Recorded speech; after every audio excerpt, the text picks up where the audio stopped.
Hello everyone, and welcome to this week's news and community spotlights. In news for this week, UE5's is coming to a city near you in 2024. We're bringing together creators and developers from across different industries to share ideas, network, and supercharge projects, and there's now more places to do that than ever. Here's what the global lineup looks like. For any developers from Australia, New Zealand, and Southeast Asia, UE5's will return to the Gold Coast from May 29th through the 30th, and speaker proposals will be open through March 18th. We'll also be back in Prague for our European UE5's from June 18th to the 20th, and speaker proposals will be open through February 29th. Our flagship event moves to Seattle, Washington this year, so mark your calendars for September 30th to October 3rd. Lastly, for our other events, you'll have to keep an eye on the feed for extra details as they come out. But in the meantime, the last confirmed cities are Seoul in South Korea, Shanghai in China, and Tokyo in Japan. If you're able, come join us for an unforgettable time. It's officially that time again. February's free 3D assets are here. Dive in and explore these useful resources available to download at no extra cost, brought to you thanks to a partnership with the talented creators on the Unreal Engine Marketplace. First up, Replicated Building System by Atlas Studio gives your players the power to build worlds as a team using this replicated blueprint-based system. There's a range of handy features to get your teeth into, including functionality to spawn and use objects, zoom in and out on items, rotate objects, auto-snap items onto surfaces, and more. The system can be used in both single-player and multiplayer modes. Next, Stylized Modular Crystal Mine by Scale 3D features a stylized fantasy mine which comes complete with corridors, tools, and crystals, and features fire and flying particle effects, modular mine tunnels, customizable crystals, and more. Offering plenty to explore, the pack comes with 70 static meshes, 99 textures with resolutions ranging from 1 to 2K, 12 materials, and 39 material instances, and on top of that, all assets also come with collisions, LODs, and light maps included. There's tons of content to dig into. Next, Fantasy Interior Environment by Liart Studio is offering a truly whimsical fantasy interior environment pack. It comes with an example level showcasing how all the 182 optimized and game-ready unique meshes can be put together or repurposed for your own magical means. The other aspects of the pack include full collision, up to 4 different levels of LODs, 181 materials and material instances with controllable parameters, and 485 textures ranging from 1 to 2K resolutions. Next, Stats and Achievements Integration by Artur allows you to quickly and easily bring Steam stats and achievements into your game using blueprints with this comprehensive API plugin. It comes with 1 level, 2 blueprints, and 8 C++ classes, and features functionality to upload, download, and display user in-game data directly from the Steam servers. This is a must-have for any developers who want an all-in-one achievement setup that can be easily harkened back to and adjusted for your particular project's needs. And lastly, Advanced CRT, TV, VCR, VHS effects by ChemTesCam throws it back to the 90s with these retro-animated CRT, TV, and VCR effects. There's a multitude of nostalgia-inducing options in this pack, including general effects like chromatic, distance, and emissive, plus scanline, signal quality, and VCR effects, monochrome screens, phosphor settings, pixelation, and timestamps. These effects and materials can be customized with tons of parameters to get the perfect frame for your scene. Don't forget to go grab this fantastic content while you still can. It will only be available for free until the end of February.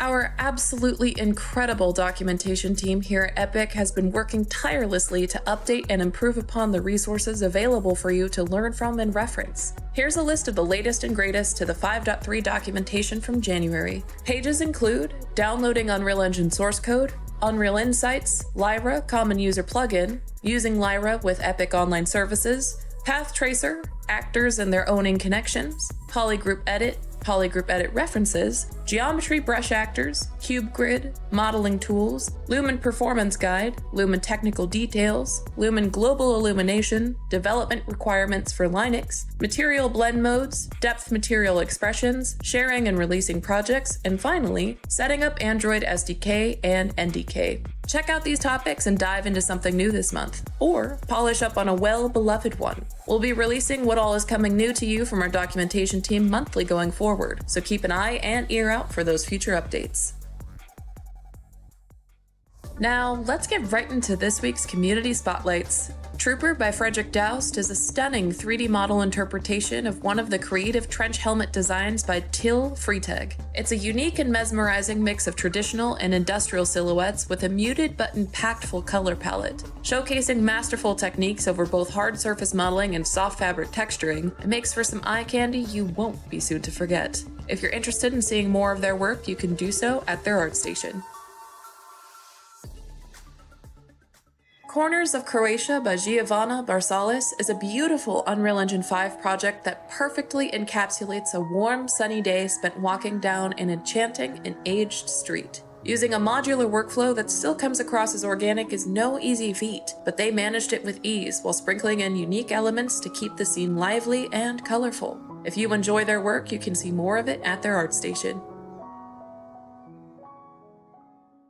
Amidst the Cliff by Adam O'Bart is a most definitely and entirely safe jaunt through a fantasy-inspired dried riverbed with the remnants of recurring ambushes left behind. As piles of giant skulls look on overhead, the midday sun does little to dampen the sense of foreboding that this scene stirs. Using consistent earth tones, they mix megascans with clever landscape building to guide the eyes further down the project into the distance, which begs the question of, do you turn back now or dare to continue? Check out more of their work at their art station. Tortuga Lighthouse by Mia Marusco is an adorable scene constantly on the move. The lighthouse structure on the back of the giant sea turtle is packed full of whimsy and makes the most of some of Unreal Engine 5's key features like Lumen and Nanite. Inspired by a combination of their childhood summer days, Ghibli movies, and the wise nature of turtles, they created a story-packed and truly dynamic scene that lives and breathes in front of you. And we've been assured that whoever the owner of the lighthouse is, they're taking very good care of our seafaring friend. You can see more of a breakdown on their art station, as well as some of their other work. That's it for today's news and community spotlights. Thank you so much for watching, and we'll see you next time.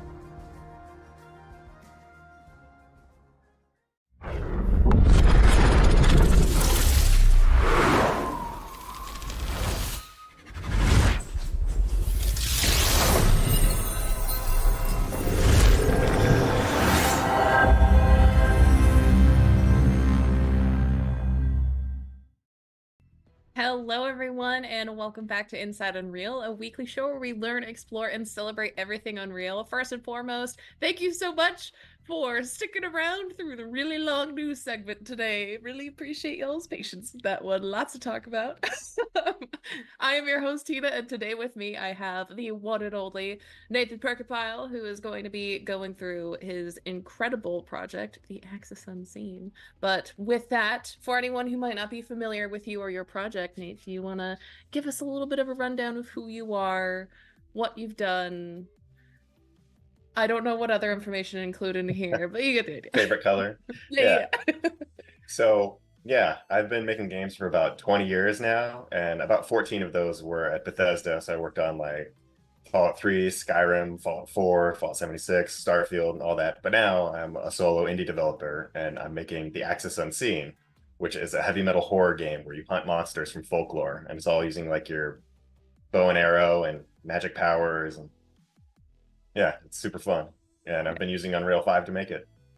Yeah, which is awesome. I mean, I think you were one of the very first ones to really go full throttle into Unreal Engine 5 development there. So that's been really exciting to see progress. Yeah, I mean, it seemed like the perfect fit since I had all that open world background. And then a lot of what UE5 does is very open world oriented. So it was a lot of stuff that I basically knew how that stuff worked. And I didn't have to do a whole bunch of custom work to get a big open world game up and running. Right. Yeah. Oh, so exciting. I'm really excited to actually dig into a lot of the stuff that you've brought here for us today. I've been following the work on this project closely for a while now, so just selfishly, I'm also really excited to get into it. But for anyone who's unfamiliar with the project, we actually have a trailer for you, so you can get kind of a more general idea of what to expect for what we'll be talking about today.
God, it's so cool. What do you have to say for yourself, bringing such a cool trailer for us today?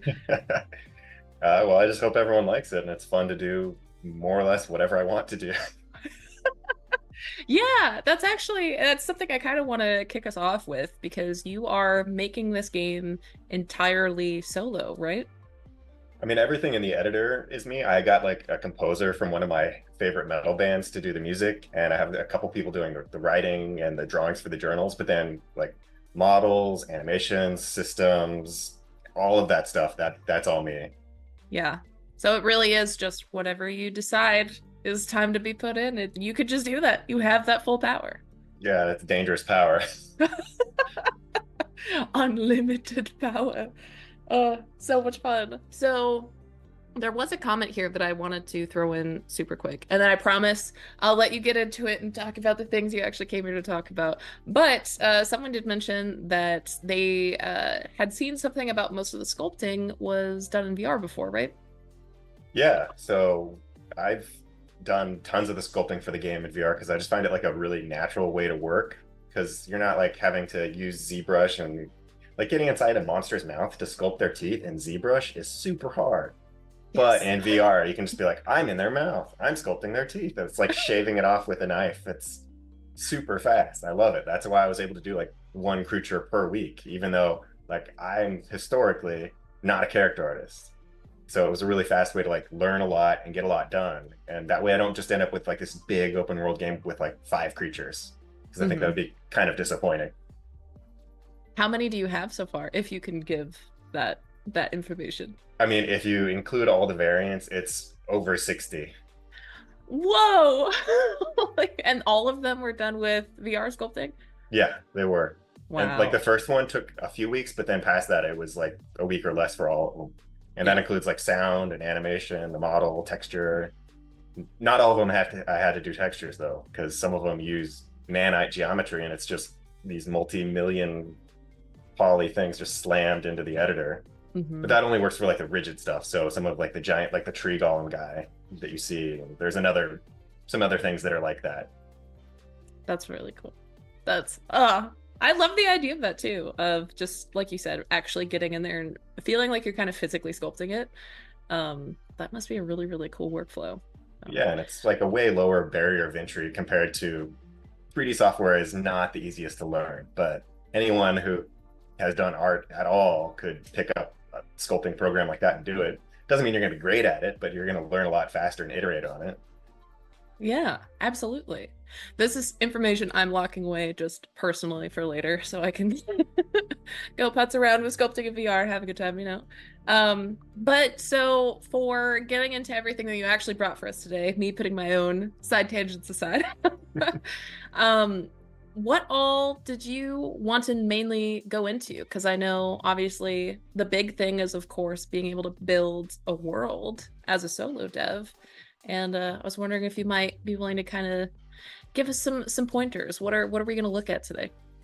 Yeah, I'm just going to go through a few of the different systems and ways that I've built the game, since it is generally not the best idea as a solo dev to do something that big. But I think with the right approaches, it can be like a scalable thing that you can make work, especially with Unreal 5. Like it's very possible to do that. Whereas 10 years ago, I would not have done that. It would end poorly. Well, maybe not poorly. Just might Well, have maybe taken a I little would ship longer. around now, I think. 12-year game, 12-year game, Right. you know. Awesome. Well, I'm excited to get into it if you're up for that. And I think Yeah. everyone else is from what they're saying. Excited to get going. Yeah, I can get a screen share going. In the meantime, while we're getting that set up, for anyone who's interested in seeing the stuff that because you've done a really good job of documenting everything that you've kind of been doing along the journey. If people are interested in being able to see more of that, where can they do so? Yeah, you can follow me on Twitter or X, I suppose, at Purkeypile, or on like TikTok at The Axis Unseen. Those are the two big ones. Awesome. Okay. I will get the links for that for everyone in the chat here. I highly recommend checking that out because it's really cool being able to see everything get up to what we're going to look at today. With that, let's go dig it. Yeah, so first I was going to show the difference between when I showed the game here the last time and now. Because back then, all I really had was this small prototype because I wanted to prove to myself, like, is it even possible to do this game? And Sure. instead of just like bumbling my way through the whole thing, I started with this prototype level where you could play the game for like, I don't know, 5 or 10 minutes or something, basically hunt a creature, establish the look and like my workflow on stuff. And so this is what that area looked like. And like, this is what I used for my announced trailer, which was years ago at this point. But really, it's just this tiny level. Like, there's a little area over here, little area over there, some small fake little cliffs in between everything. So that's all I had. But I think it proved out everything, and I was able to like make a rough schedule based on that. Like, I think I can do about this much content. And I tried to put in a bunch of buffers there because I didn't actually know how to do a lot of stuff at that point. Turn down the sound a little bit. And now I have the actual game. So I'm going to just hop into that, and you can see the difference in size and obviously way more creatures. I have way more weapons, systems. You can like actually level up and all of that. So it's grown a lot since then, but I definitely think it helped having that. Yeah.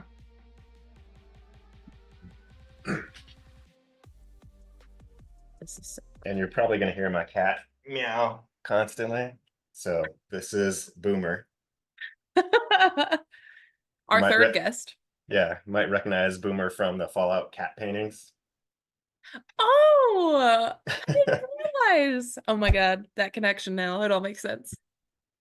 So now I'm in the actual game. It loads a little slower because I'm in the editor and I want to be able to like actually show some things. So I'm not going to try and like speed run it. That's how you find all the bugs. I do that plenty of times. And I've also been doing like rolling playtests. Like every week or two, I'll get someone else to play the game who has ideally never played it. And I'll see what sort of like pain points they run into and what works and what doesn't. Because no matter how many times I play it, like I give someone else the controller and it just breaks. I'm like, how did you even do that? Talent. Talented effort. So you can kind of get an idea of a little bit. It's a little bit bigger, to put it lightly. And this is actually something I haven't shown at all. Like, I kept going back and forth. Like, should I do a map or should I not do a map? Because I wanted everything to have like flow to it and not be constantly taking you out of the experience. That's why I don't have like vision modes and all of that and like a mini map. Because like all the HUD you'll notice is on the bow or the hands. And I kind of wanted to stick with that instead of I'm going to pull out the map. Where am I? Where am I? But that was the question I came to. It's like, well, that's the point of the map is where am I? That's the intent. So I put in something else. And this is an arrow that you can see through. So you can use it to shoot it up in the air and then look around and kind of get your bearings a little bit. So it's like your own personal bird's eye view. Or you could just use it to like scout out, like, are there any creatures ahead? Like maybe there are, maybe there aren't. Very cool. So yeah, now this is like 5 times the size of Skyrim, and what you see around me is like one region, and if you look off, you can see other regions really far off.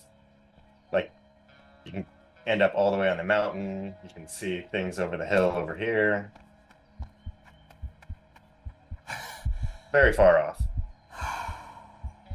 A little bit bigger, yeah, like you said. Yeah.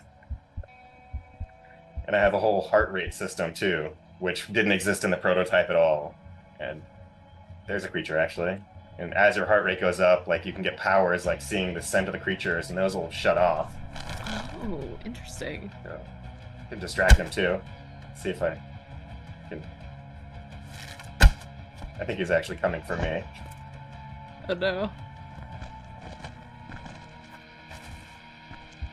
It's okay, we have cheat commands on, right? He can't die. I've shot a few more arrows than most people, so I'll probably kill him faster than most. Can we also talk? I know we've talked about this the last time you were on too, but the like just blood clouds, like blood explosions from Yes, the deaths of your creatures. I have spent a lot of time making that actually more and more cool. Because at first, like they were a little too floppy, and but now there's like screen shakes and the blood explosions, and they actually scale up based on how far away you are from them. That way, you Oh. can like always see what you hit. Oh, I'm about to get killed. Let me make sure I don't die, and then I'll. Oh, when in doubt, stab him in the face. I was working for the other side all along. I was here to So, distract. like if I shoot this, you can see the dust cloud is really, really big, but if I get close, it's similar screen size. So it just makes it like easier to tell what's going on that way. Yeah. And that's all the stuff that I did not have at all in the prototype. And just as I was playing, I was like, well, it was really hard to tell what's going on, and or it doesn't feel great. Like I even have screen shakes on the book now. Like when you turn pages, there's little subtle ones, and then you slam it shut. That's how I read books. I'm done. Yeah, just slam it closed, throw it to the side. Right. And Education! Yeah! and back then, I didn't have that leveling up system. So now I have this whole area, which I haven't shown either, where you go in here to do all your leveling up and see what creatures you've killed, what items you've collected.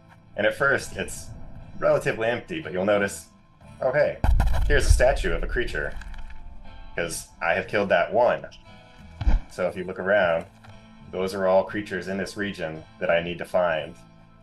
Those will all be populated eventually. That's awesome. And you can like refill your items here. Stock up. That way you don't die. And now it actually tells you how to level up and stuff. Before it's just like, oh, I guess I need to figure it out. So you can see what the stats are for.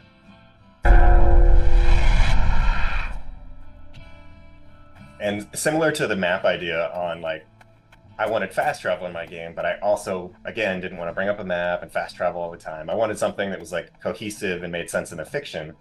So what you're looking at right now is how you fast travel in the game. You just go up to these gates, and that's where I started the game, in that cave. And then I got to this one, and you'll eventually unlock all these other gates, and you can just travel back through the gates, come back out, and then you're in the where you were. No load screens or anything. Well, it depends on how fast your loading is, but I try and keep it like loaded in the background, what area we're at, try and keep it as much as possible, but it depends on your computer and everything. And so, yeah, that's what it's looking like now. Like now it is a real game. So awesome, for short. Thanks. There was a question that came in, that's kind of funny, but I'm also actually curious about it. Where you can have the statues of the creatures that you have faced in that sort of level up loading area that you were just showing us. Was that so that you could have a sort of gallery for all of the work that you've done and put into these creatures?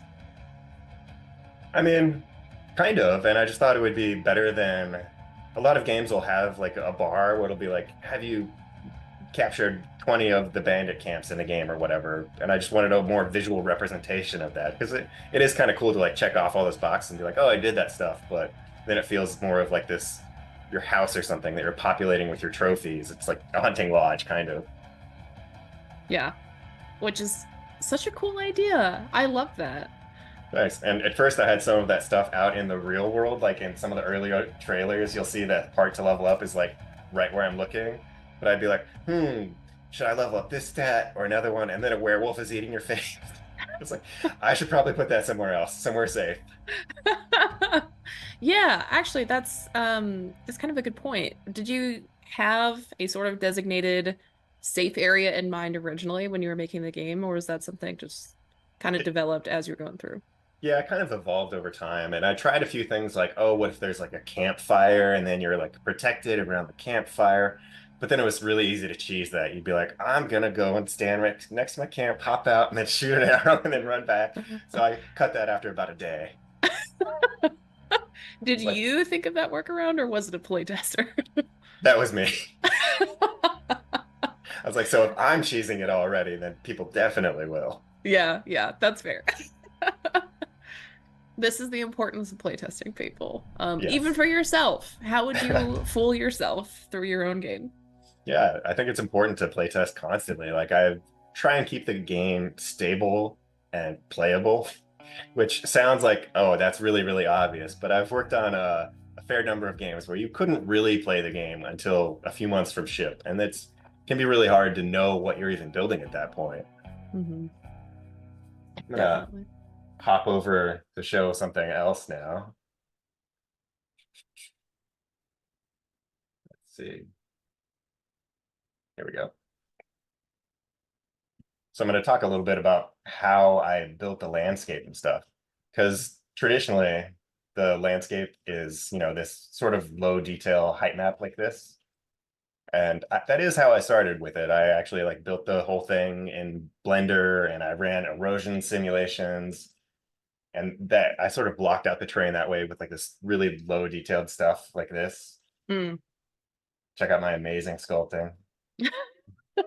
Top tier, And I can top just tier. smooth it out a little bit. So that is what I had for the base. But then I use a system where the technical term is landscape pancakes, is what I call it.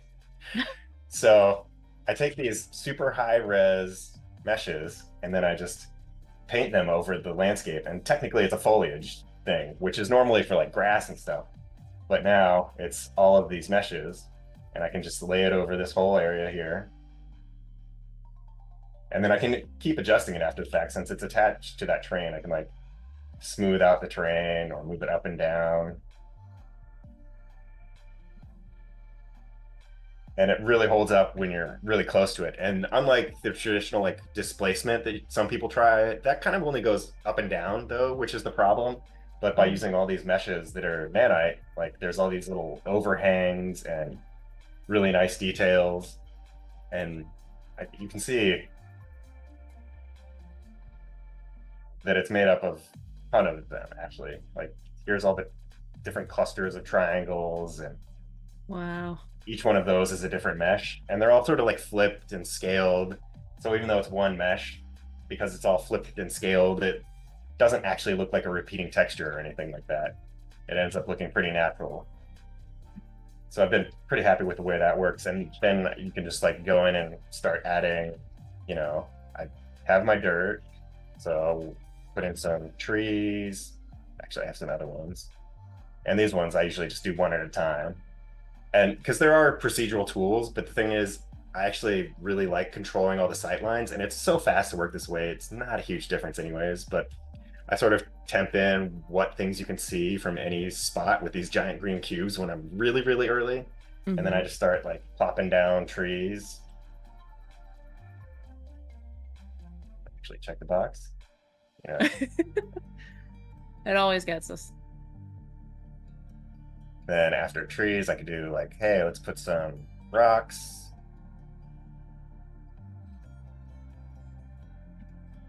I would obviously think through it a little bit more. But after you do like these medium-sized rocks, then I can go and like paint the small ones around it, which are a lot like the dirt ones that are there. Mm. Like if I paint it off to the side, like it's all this super high detailed rocks. It looks a Wow. lot more natural than when you have it big rock falling off into smaller rocks. And if there's cliffs, it's kind of like that extra hierarchy of detail where it's like the cliffs go to the boulders, go to the small rocks. And yeah, in like a few months, I was able to do that whole landscape using this sort of workflow. Then add in grass and all that. Just keep not checking all the boxes. I I get it though. You can change the density, so you can have like sparse grass and heavy grass.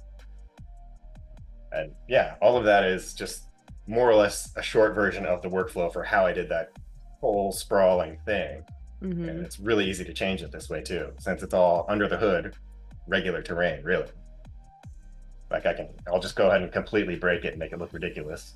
Like hey, just start raising it up and you'll see it follows, like too much for it to handle with my pancakes. But then I would smooth it out after the fact, start to get rid of all those gaps and stuff, fill it in. And I've been very happy with the way it works. And it runs shockingly well, even though you're like, oh, is that like way too many meshes? Honestly, like most of the performance hits that you're going to get are from like overdrawing of particles, shadows, and stuff like that, and just other things. Like the amount of meshes that you can throw at Nanite is wild. Yeah. And I've been very impressed with it. There was a question I saw in chat here where they're wondering if you like how this has worked out for you optimization wise. Like, have you found yourself having to go back and tweak it very much or things like that? Not that much. Like, I think one of the things that I'm going to have to do that I haven't quite yet is really it works best if all the geometry is solid. So some stuff like the grass and the leaves on the trees don't run quite as well. That said, it depends on what you're running on, and some of that stuff is scalable, but I can also just, even though it's completely counterintuitive to how you used to make that stuff, just convert it to all polys and it will run better because then it's all just solid. But that stuff also continues to get optimized with every version of Unreal. Like at first, I couldn't even put that in the same form, and the non-masked materials like grass and leaves and everything had to be separate. Now it can be part of Nanite, it's just not quite as good. So I kind of want to see where it lands first before I just like dive in and be like, I will completely redo all of the grass. Like it might be fine. It's like I'm running the game on the Steam Deck right now. That's sort of like my min spec machine, which has been a handy way to test everything too. And like if the game can run at a decent frame rate on the Steam Deck, that's in a pretty good spot. And everything as a solo dev is a discussion of whether or not it's actually worth my time. Because it's like, do I want to spend 2 weeks like remodeling grass, or do I want to be spending that time fixing bugs and making the game more fun? Right. Yeah, and I feel like I can see why you might lean into the latter there. Yeah, I mean, I'm pretty happy with how the game runs right now. Like on my laptop, I can easily get 60 frames a second, and so yeah, I mean, even just running it straight from the editor, I feel like it looks pretty solid, which normally you would get at least a little bit of hitching. At least I find when I try and run just straight from editor instead of from its own. yeah, there's definitely like a noticeable difference, but it's not enough where I've been like, oh, I need to like turn everything down and unload it. When I'm sculpting like that whole world, actually, this is something that still blows my mind, is that I would just load the whole thing and work on it. Whereas if I tried to do that when I was working on like Skyrim or something, like your computer would literally catch on fire. Like that would not work. But it's so good at handling like that many meshes. It didn't even run that bad. This like, is awesome. Yeah, it just takes up some memory. Yeah, no big deal. I'm not going to say I'm going to ship it with it just loading everything, but the fact that I can work on it sometimes, like that's very handy to be able to just like, I'm going to hop over here, and not have to like constantly load and unload. Like the amount of time that I've spent in my life loading things in editors is staggering. So to be free of that is very nice and definitely helps get the game done. Yeah, for sure. That's, you know what, that's a number that I'm both curious about, and I don't think I'd actually want the answer to, of like, if we could pull up stats of how much time has been spent loading an editor. I'm going to say it's often roughly half. Oh no. Oh no. Makes sense. Yeah. I hate it, but it makes sense. So for the scale of the world, speaking of that, especially with it being able to like all get pulled up, obviously, as you said, it is bigger than it was previously when you had kind of the preview of it. Did you have a general idea of how large you wanted the actual space to be initially, or is that also something else that has just kind of grown as you've continued to develop? I did start with it a lot smaller, but then since I had that prototype up and running, I just kind of like threw in what I'd call a crappy version of the game onto that landscape. And it just felt wrong for it being like this hunting game about like big epic metal stuff. Like that amount of space was too constricting, and it was like, it wouldn't take almost no time to go between anything. And it felt wrong. So I just gradually sort of increased that. And blocked out more creatures and more locations and walked around that mostly empty landscape with just some giant temporary things to see how it felt. And that's where I ended up landing and polishing from there. Mm. Past that, I didn't keep growing it. I actually shrunk bits and pieces here and there and kind of like locked it off for pacing, but it's more or less that same initial size.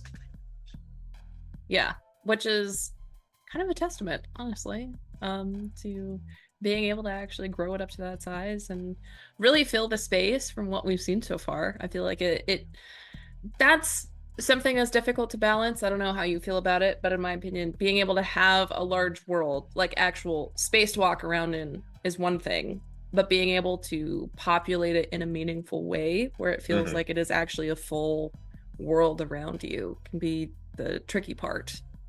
It is hard, especially when the game isn't fully there. So you do kind of have to have like this leap of the imagination. But if you're at least blocking that stuff out and make it so you can see that stuff too, because like usually, you know, stuff that's far off, it'll just get unloaded. So I just, whatever, it's early. I'm just gonna like let it all be loaded at this time and walk around. And it's more or less the same workflow that we went through on like Fallout 76 and like how we did the landscape for that. Like I took one single house and copied it around for every single location when we were starting that. In this case, I used giant green cubes. It's the same kind of thing. And then you're like, I'm imagining fighting all these monsters, or I'm fighting the one same monster kind of randomly populated everywhere, just so there's something to do. And you're not just literally walking on this blank height map being like,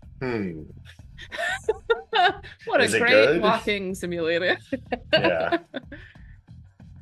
That's a really good piece of advice. Though honestly, I think it'd be fun if in the final cut of the game there was like Green Cube edition.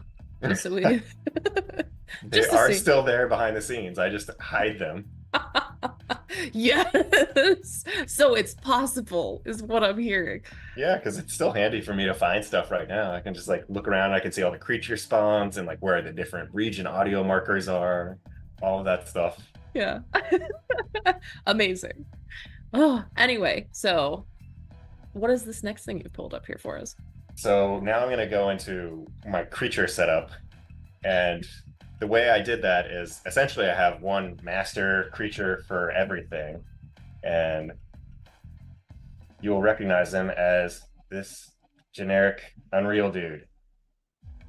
Good old Manny. Yeah. So on that one, OG Manny. I actually have all of these different variables and everything. So let me see if I can.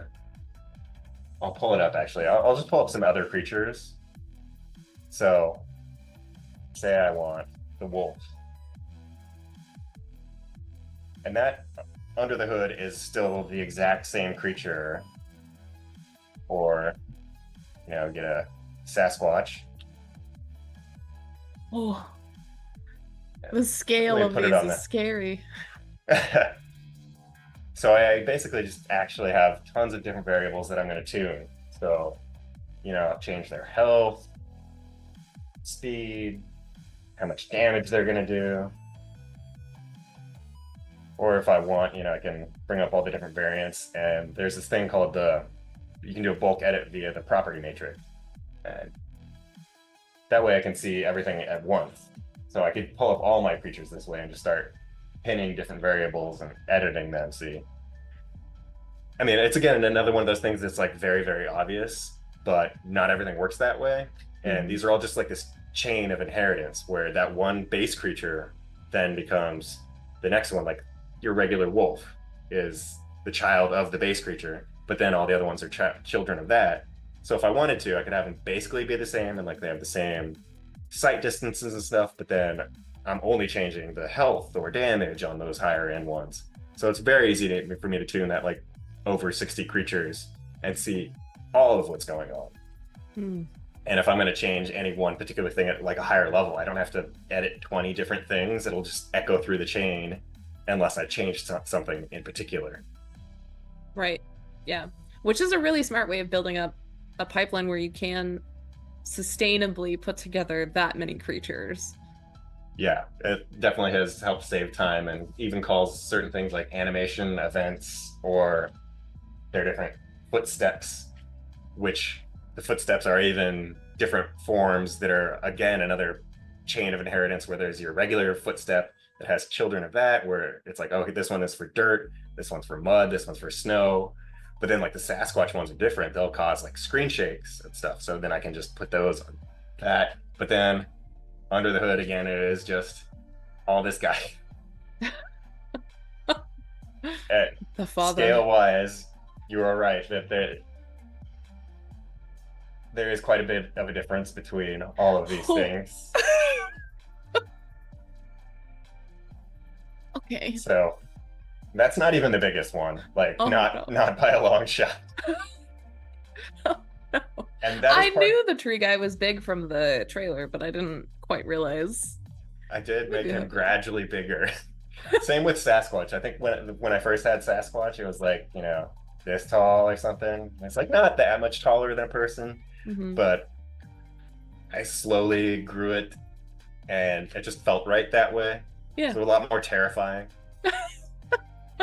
The more horrifying and arguably worse something is, the better it is. I understand. Yeah. And I wanted to give him like this sort of angry walk where he's like coming at you, not in like a dead sprint, but like he's just so mad and like angry power walk towards you. But it felt weird when he was small and he wasn't covering enough distance. So then that animation and style works better with him being smaller, because if you're giant, you don't really have to run. You can just walk and you'll still be like a sprint of something smaller. True. Yeah. That's really scary to think about. I'm really excited. I am gonna switch the share to a different thing. Let's see. Megan Vocab has aptly named it Mad Squatch.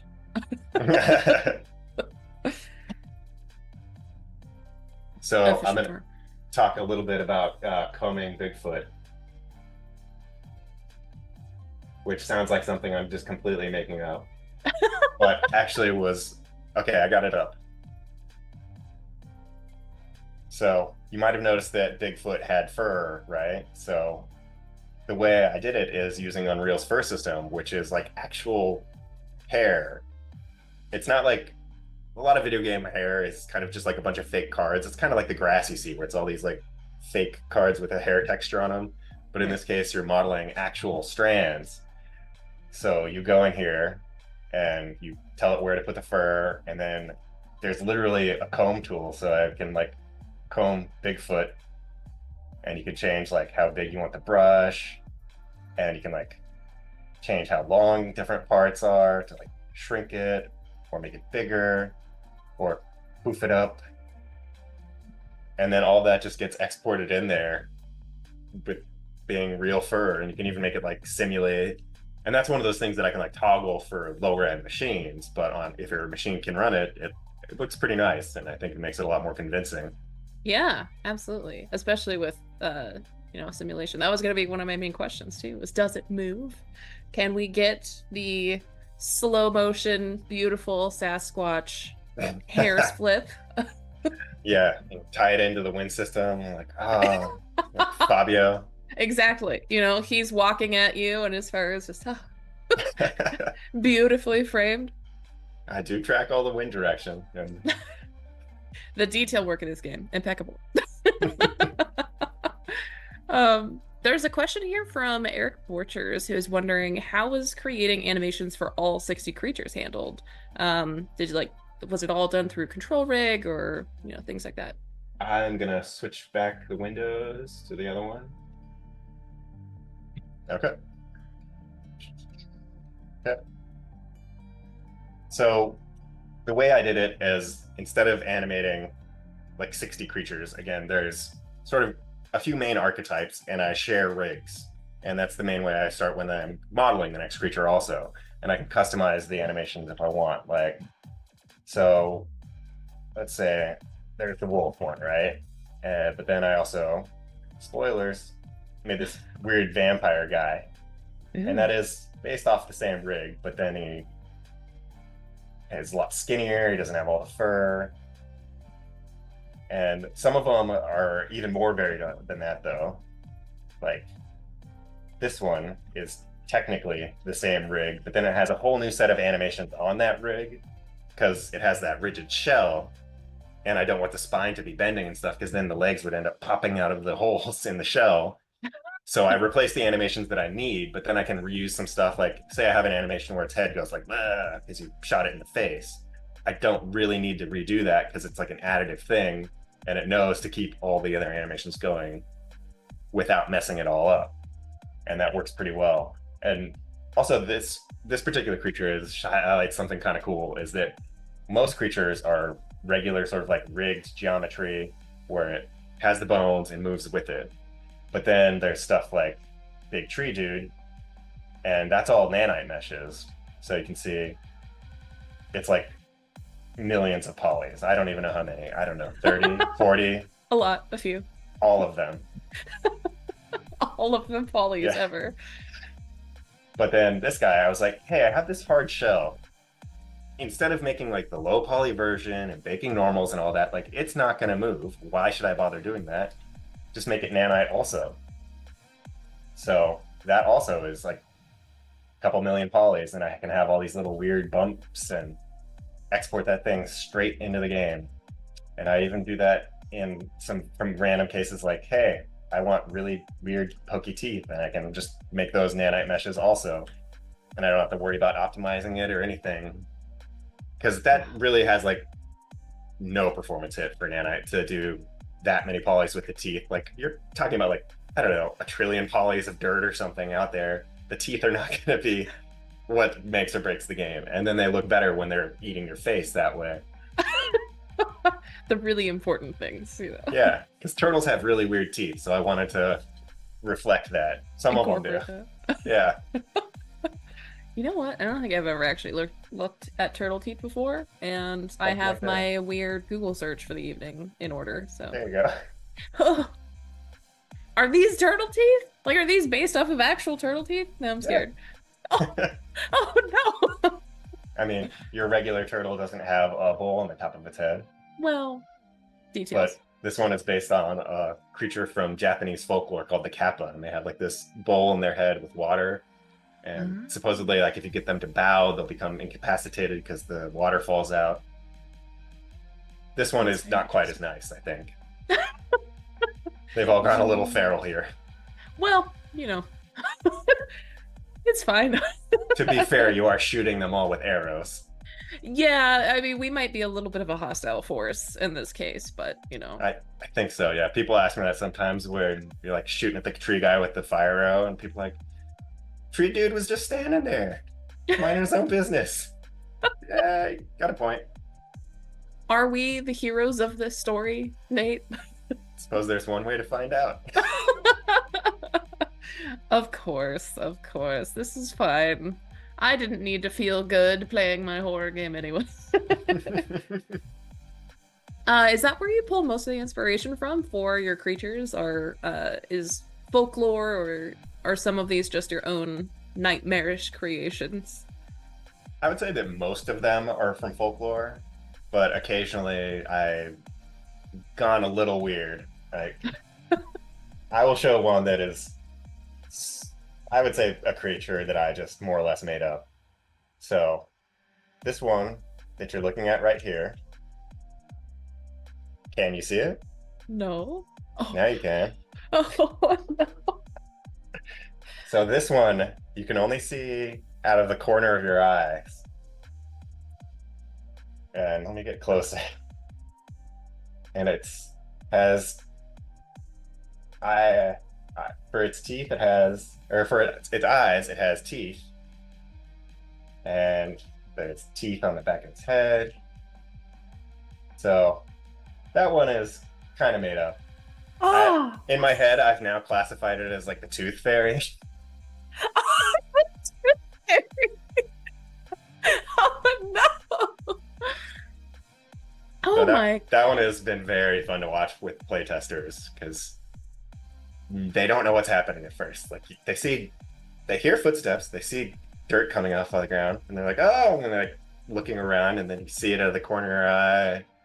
I've tried to put little twists on a lot of the creatures like this, where it's not just, I do have that master creature, right? But then there's all these different behaviors and special abilities beyond that, and a lot of stuff that you would not expect it or know how to deal with it first. And I want to keep it exciting that way. So it's not just like, I'm just going to go and shoot 60 creatures with my arrows and that's it. It's like, no, like, what if your arrows don't even work? What do you do? Run. That's valid. Turn around and you leave. Oh my god, that is such a cool... if you could talk about it, it's okay if you can't, but how did you manage to get that set up where you do only see it from like a certain... Is it based off of distance or angle from the camera? It is based off the angle, yeah. So I just, I checked with my boss just now. He said it was okay that I can talk about this. Yep. So Thank you, boss. Send him my regards. Stamped. Yeah, since it's Unreal and I have all these custom shaders on that one, I can just hop in there and let me see if I can get to that guy. And I can just go to its mesh, pull it up.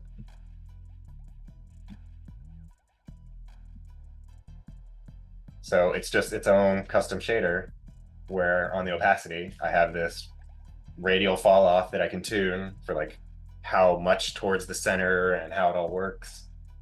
And adjust it on a curve and everything, and then just pipe it in there, and there you go. I have my weird custom shader. And that didn't take that long to do. And it was just an idea that I had in my head, just like, wouldn't it be cool if, because people say stuff like that sometimes. They're like, oh, I saw this thing out of the corner of my eye, and that like stuck for me. I was like, what if that's how it works? That is absolutely horrifying. Can you still hear it? Even... You can. Oh. So you hear these like weird chittering sounds, which I took like bat sounds and other animal sounds and mixed them together. Terrible. Why have you done this? Might as well delete these guys and just do it live. Oh, I'm so scared. Over here. I'm scared. Oh, I saw a mythical green box. Let me give myself some arrows with my cheat menu that I have redacted a whole middle section of. So you can see the footsteps there. This is just like open test area. It's a lot harder to see when there's everything there, but yeah, you can see it there.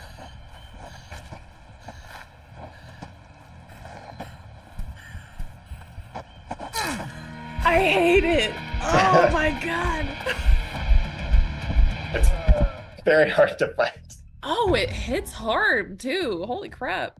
It shows up later in the game, so you would be a little bit higher health and stuff at that point, most likely. Because that is one of those things that I have tuned, is that they will be a little harder hitting a little bit later in the game. But if once you get the hang of it, you just like shoot towards where you see those puffs of dirt in the ground. Yeah. Lots of visual detail work and little things like that. I really, really love that.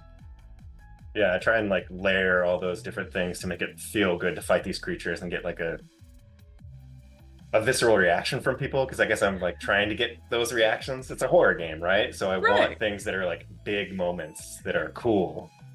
Yeah. And so scary. I'm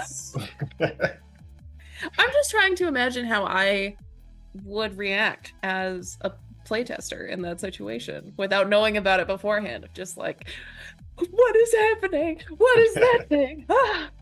Awesome. Yeah, and it's even more terrifying because like the first power that you get in the game, oh man, I've redacted it for now from my cheat screen, but I might have a way to fix that. But you get like this tremors power. So let's see it. Unlock power. Boom. So this one is like one of the tattoos on your hands that will light up. And this one lights up if something is moving nearby. So. Oh, I think I just killed him. That kills everything, so I'm just gonna respawn him. Murder button activated.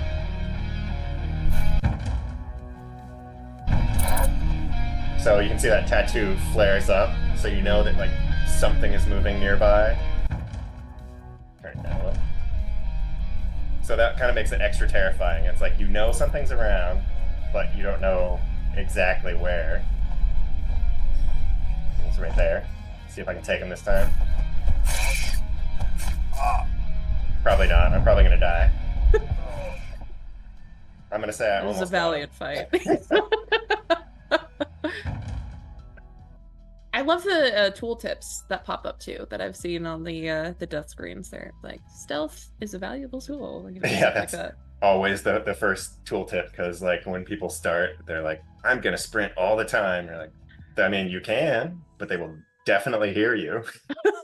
Like they can hear you, they can smell you, they will follow your footprints. Hmm. So what if I just find a nice little corner of the map and just stay there forever? You can. And actually, that is one of the things that I want to add to the game at some point because some people do want to just like explore and look at the creatures. I was like, I'm gonna just put in a pacifist mode and a photo mode and then make it so you can like take a picture of the creatures and that'll just unlock the statues for you. Be like, you know, Yeah. on a tour, like a monster safari. I don't know. Yeah. I love that. Because it's not that hard for me to do, right? I already have a cheat that I use constantly to just make the creatures ignore me and just go about their business Right. and just hook up the camera to essentially behind the scenes act like you murdered them. Problem solved. Yeah, yeah, yeah. Oh man. I feel like it would still be scary, but Lower stakes for sure. little lower. Yeah, a little lower But stakes for sure. the ground will be shaking from giant creatures and all of that. So, Yeah. Yeah. Still hear mixed bat noises coming at you from the side and wow. I am just looking through chat and that the one that you see out of the corner of your eye, everyone's just like, whoa. That one is so good. And I do also really appreciate the idea, like you said, of making the actual gameplay loop not too repetitive, especially between different creatures. Always feels like something new, a new challenge to try and overcome. Yeah, and I think especially because it's going to be long, I think that's really important. Like, I don't know the exact final hour count, but last time I did my playthrough start to finish, it was like 20-ish hours, and I was just sticking to the golden path. Like, that's what we call it when you're like not going to be like going to get every single collectible and explore every nook and cranny. Like, I'm just going to beeline it from here to there, and that's about how long it took me. So, yeah, I don't want that to be boring if it's going to be that long. But yeah. I'm definitely going to keep playing that and filling in the little holes here and there and fixing the bugs. Like I only crashed 2 times too on that playthrough, which I would like to think is pretty good, especially because I know why I crashed versus like, I don't know. Debugger is life-saving. Yes. It's so much easier to know why a game broke when you did every part of it too. You're like, I know who did it and I probably know why because I did it. For sure. Yeah, absolutely. There's so with the golden path, as you said, being like 20 hours, holy crap, how long has it taken you so far? How long has this been in development? It's like coming up on 3 years now. So yeah, I mean that's pretty impressive game time for solo dev, just saying. It's always been a goal from the start to like not be a 7 or 8 year project. Like I am shipping this year, and I'm pretty confident in that. Like, yeah, because I had a schedule and I tried to stick to it and had plenty of buffers, but you know, those get used in different ways. It's like sometimes something will take longer, oftentimes it takes less. You know, my kids will get sick, go on vacations, all these different things, but I am pretty much on track with what I wanted to be, where I wanted to be at with the project at this point. Yeah, that's awesome. I'm just catching up on some of the questions from chat here in the meantime. I'm gonna switch over to the main map and we can talk about weather. One of my favorite things to talk about. Underrated, but honestly, it adds so much, especially to atmosphere. Yeah, it's something I've always spent a lot of time thinking about. Like, basically half my job when I was at Bethesda was lighting. So I care a lot about getting the lighting and atmosphere correct. And I was able to even set up my own weather system. Like, it has stuff by default for just getting lights and stuff in there, but everything in this game is dynamic time of day and dynamic weather. It depends on where you're going.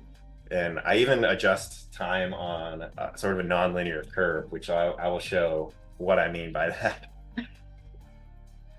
So I have my main weather controller, and I have, it will blend between all the weathers and go between the different times of day.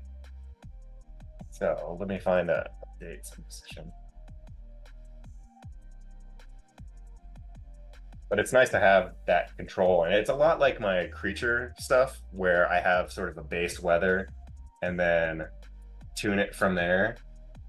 And so this is my curve for the time of day, and instead of the sun just going straight up and down, just kind of at an even rate, you know, everyone talks about like the golden hour and everything, and it's like, you know, dawn and dusk are the nicest looking parts, so I wanted to go a little bit longer there, and then a little bit faster in the middle of the day.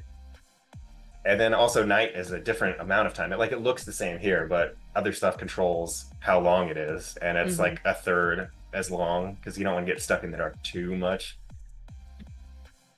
And so I have all that different logic here. And then there's a whole other layer that controls like the music, and I can blend those however I want, and it's pretty easy to set all that stuff up.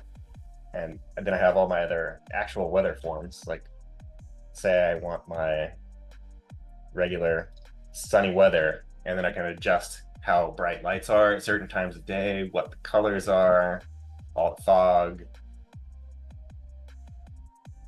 And then I branch it off and I have all of my like rainy weathers where I can then tune that again and make it foggier. I can tell it what particles to turn on, and I can just hop in game instead of looking at forms for too long. But that's more or less how it works, where it's that, again, chain of data, which makes it so much easier to iterate on. I can be like, I want to make most things really foggy compared to what I had a week ago because I decided it doesn't look as good. It's really easy to edit that all at once. I can't even imagine how scary this game is with full fog at night with these horrible things. Yeah, and I haven't really shown the weather much before. And I have my cheat menu again, so I can just change the time of day. And like most of the stuff I've shown before, it's like this regular, nice sunny weather, but then you can cheat and change it to, you know, heavy rain, which I've piped into all the shaders to then also make everything wetter. So it gets foggier, wetter. Very hear a wolf off in the distance, which is not a fake sound, actually. Like, they have animations that they'll play and they'll wander around and like scratch their ears and howl. Oh. Are they just good old-fashioned wolves, or are they your particular brand of creature wolf? They are my scary werewolves. I also have like a lighter rain here. Let me give myself some arrows so I don't die. Just to be safe. Comes for me. The Yesferatu is wondering, can you pet the dog? You can try. Good enough for me. Oh yeah, and I don't know if I pointed this out in case you missed it. Let me give myself the correct amount of arrows so I'm not overfilling my quiver. So you can see what direction the wind is blowing by looking at your arrow. It's pretty subtle, but you can see it's like blowing to the left right here. So if a creature is over in that direction, like behind those rocks or something, it would smell me, and you'd hear it sniffing, and it would come around the corner. And those are the footsteps that it will follow. If it gets on, like say it was smelling me, but then it sees the footsteps, those are all a different chain of logic where it's like, oh, I smelled them, but now I see these footsteps, I'm gonna follow you and go and try and murder you. Wow. Those are some really clever game mechanics there between, I mean, your scent literally being caught on the wind, plus the heartbeat mechanic you were talking about. Yeah, I'll really cool. See if I can see who's smelling me. I think I see something over there. I feel like that weather has added a lot to it. And yeah, why not make it scarier? Raining at night. Oh, good. Let's do it. The music also changes depending on the time of day. you might notice there's these meters on the bow, and one of them is a visibility meter, like standing versus crouching, and the other is how noisy are you. So rocks are a little bit noisy, right? But if I go in the dirt, you'll see it's a little less noisy. And if you're all standing versus crouching, that's louder. Sprinting, loud, very loud. So those are all the ways that I wanted to make it just visible at a glance. And same with like your health. But I have my button to just hurt myself. I use it all the time. Little tattoo on the hand starts to fill up. And I don't have any healing items right now, so there we go. Oh, I'm in flying mode right now. So that's all the weather stuff, which I'm pretty happy with how that's going and how it makes it feel so different from like what you see right now again. It's just like, oh, it's so sunny and nice. Not always. Yeah, I guarantee it's sunny when you come out of the start of the game. Like right here, it's like, it's sunny, so you can see how big the world is and everything. It's not just pouring rain. But then once you get down the hill, it's like, no holds barred. I can tune it however I want. It's like more rain and fog there, but then down in the valley below, even more rain. I love that. Do you have it set up procedurally where it kind of randomly changes the weather, or are you planning on having it to specific areas? So it's sort of random based on the region. Like I can pull up that weather controller again and let's see. I have this weather regions and probabilities thing. Ooh, fancy. So it's basically like an index of weathers per region and how likely they are. Like here's the weight on sunny versus foggy versus rain. And then it would last about this long with this much variance in the amount of time. And then behind the scenes within the weathers themselves that has like how long should those transitions last, other things. And some creatures can even control the weather too, though. So it might get hijacked sometimes. Oh no. Something that is powerful enough to completely change that. Like say it's all nice and clear, but you run into certain things, fog will roll in.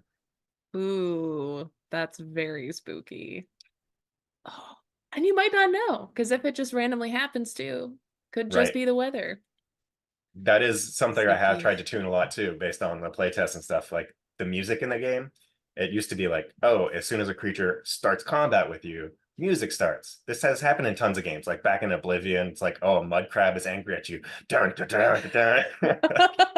But I was like, this is a horror game. I want it to be not always a spoiler, but it makes sense for some creatures to be that way. Like if the big tree dude sees you and combat starts, I'm fine kicking off the music right away. But then on others, like the werewolf, I don't want combat to start until either it bites your face or you're looking right at it. So if it's like off to the side and you haven't actually noticed it, it's like, don't kick off the music yet. Like maybe you haven't actually seen it.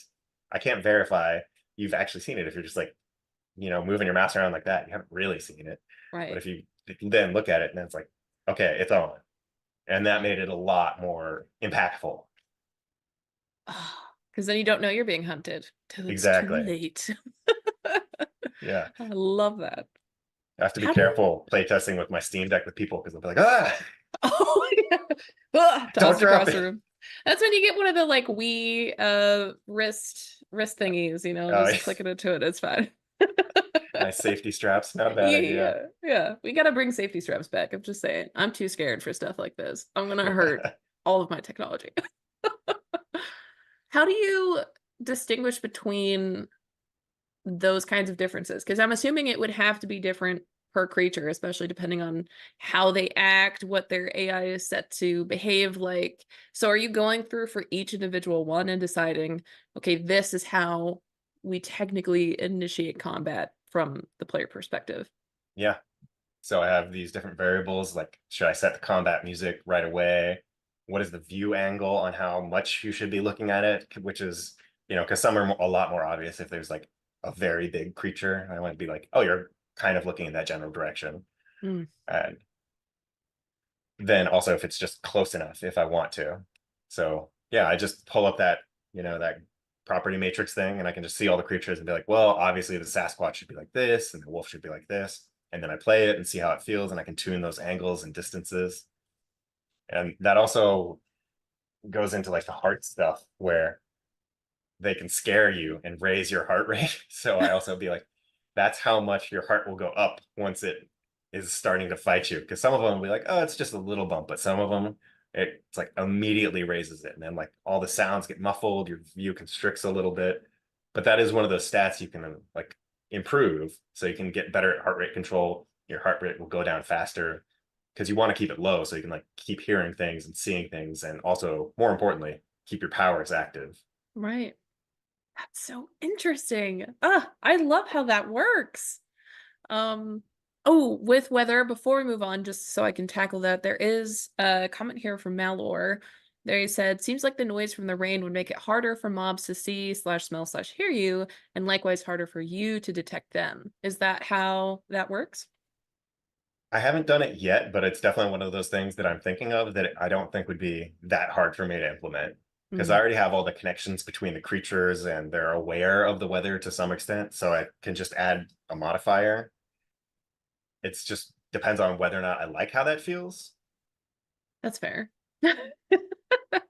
Yeah, because then if it's too easy to walk around in the rain, I can understand how that might. Yeah, because it's already harder for you. So yeah. And I might make them some more aggressive at night. That's one that I've been asked about a lot too. Mm. Like, oh, the wolves can then like see better or something. Like those are all definitely things I'll probably end up tuning as I get, closer to release. Yeah, those definitely feel like some of those polishing tweaks for sure. Hmm. Very cool. Yeah, So and fire what? system too. Because people ask me, oh, because there's fire arrows, like should they go out faster in the rain? It's like that's pretty easy to do. That's a good point. Yeah. I guess it depends on how realistic you want your world to feel too, right? I mean, Yeah. not obviously you have arrows that you can see through when you shoot them in the air. It's not like we're Just like going for real life. full realism. Yeah. What is that balance that you are trying to find though? Because you want it to feel realistic, having these powers and being able to use them, but also how realistic are you hoping for the world around you to feel? I think it's just having like a good interplay of systems that is like interesting and fun to the player, because it's really easy to tune that stuff too much to be not fun. Like, oh, it's a heavy rain, then the fire arrows just go out. Like that could just mean people don't like the fire arrows and they just don't use them anymore, because it's like, oh, Mm, it's raining. There's some of the regions are pretty rainy. That could be pretty annoying. yeah. Plus, it's magic fire arrows, so It's it's magic. yeah, wizards. Wizard fire is different, okay? Yeah, I mean, I have fires burning for like 1,000 years or something in here, so it's same fire. Yeah, okay. When you put it that way, it doesn't make a lot of sense to me that like, well, your arrows don't work in rain. It's all But about perspective. yeah, it's worth trying. Yeah, yeah, definitely. This is a selfish question I have for you. With some of those kinds of different gameplay systems that you have, and especially with it being a horror title, how do you find that balance between empowering your player to feel like they can actually do something and defend themselves versus overpowering them where it's no longer scary? It is really hard and takes a lot of tuning, but I think just making sure that people know why stuff happened is a big part of it, and feeling like they have a chance. It's kind of like why Elden Ring and all of the Souls games work, is because actually it's not that they're hard. They are hard, but they are fair. So it's like having this set of rules where you're like, oh, well, I was shooting at the horned deer thing, and the reason I didn't kill it is because I shot it in the antlers, and an arrow is not going to kill it if you shoot antlers. So if I sneak up and get a good shot, that will kill it. And feeling like you have a chance, and it's not just like, oh, it was hard because actually it takes 50 arrows. Like a lot of games do tune stuff that way, where stuff just have like these giant health bars. It's a complicated thing to make a game hard, but And I can also put in a difficulty slider. I'm not gonna be like, oh, you have to play the game a proper way. Like if I'm gonna put in a pacifist mode, I can also put in a difficulty slider. Like That's I'm fair. not like, oh, a single tier for the developer. Like it's fine. If that means someone actually plays and enjoys the game, I think that's better. Yeah, definitely. And I know that might be contentious, but I think that's more important that someone actually enjoys it versus just like rage quitting. I guess it also depends on what you're making too. Yeah. What is the perspective of the developer? Are you working with your player or against your player? That can be quite a lot. Yeah, I mean, it definitely sometimes feels as like some game designers are like, I'm gonna find ways to murder the player all the time. I hate the player and I will show them why in my game. But I am trying to telegraph that stuff in this game. Like, if you listened closely, like, there's all these audio cues. Like, they have smelled you, they heard you. Like, you'll hear those from pretty far away, and Mm, it just encourages you to not just sprint through, so you can actually pay attention and hopefully pick up on those cues. And you will get like a huge damage boost if you get them without them noticing. yeah, definitely. Speaking of the audio, there's been a lot of compliments on it so far in chat. Oh, cool. But there was a question from Leroy DeGrasse. I said that wrong. It's fine. But they said all the audio is really good.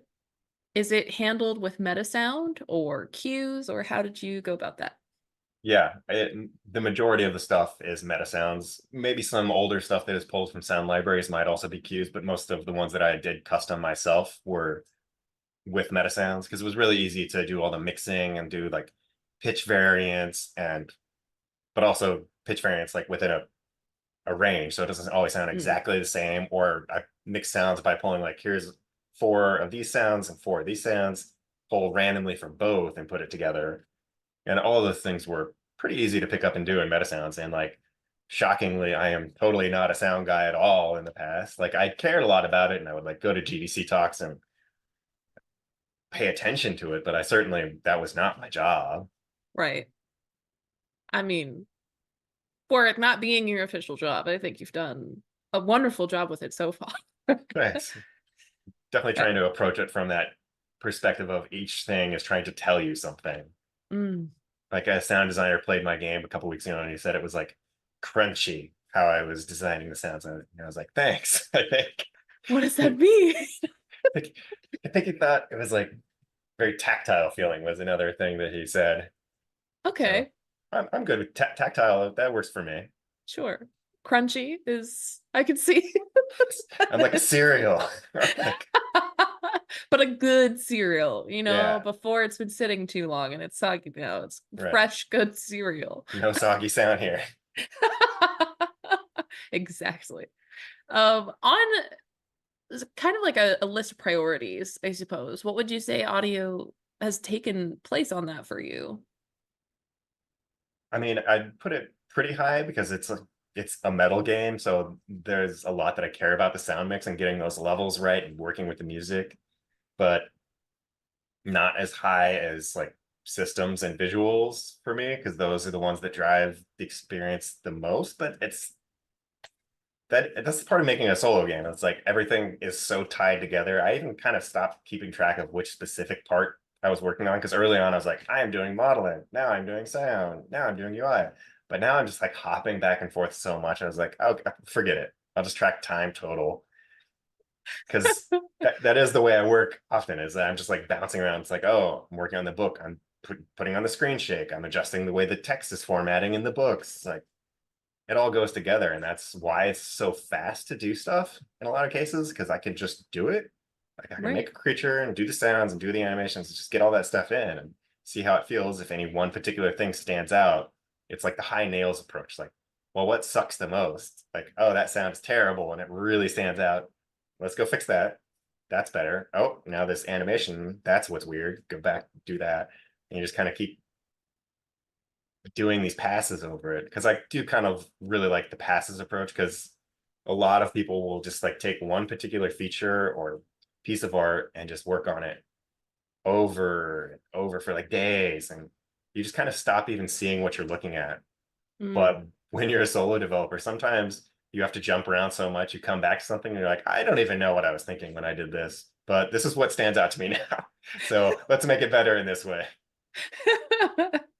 I love that. I don't even have context for what's happening, but we'll do something about it. Yeah, I do take extensive notes though, which has been super helpful. I have like a over 200-page document of every single thing I've done each day and like what I was thinking. And so oftentimes I'll just like search like Sasquatch hair.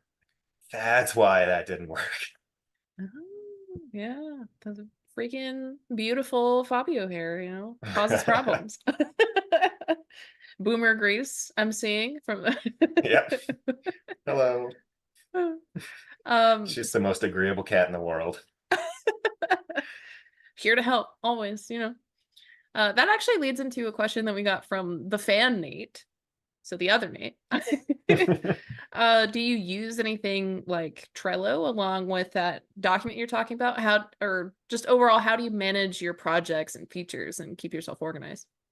Yeah, initially I had like a big breakdown that was just in Excel of like the big buckets of tasks, but then more specifically I do my task tracking in a program called Asana, which is one of those programs that uses like just the little cards. So, and I kind of break it down like, here's what I'm doing today, here's what I'm doing for content this week, here's what I'm doing for marketing and biz dev stuff this week, and then gets broken down from there into the bigger buckets of like whatever the next big goal I'm headed towards.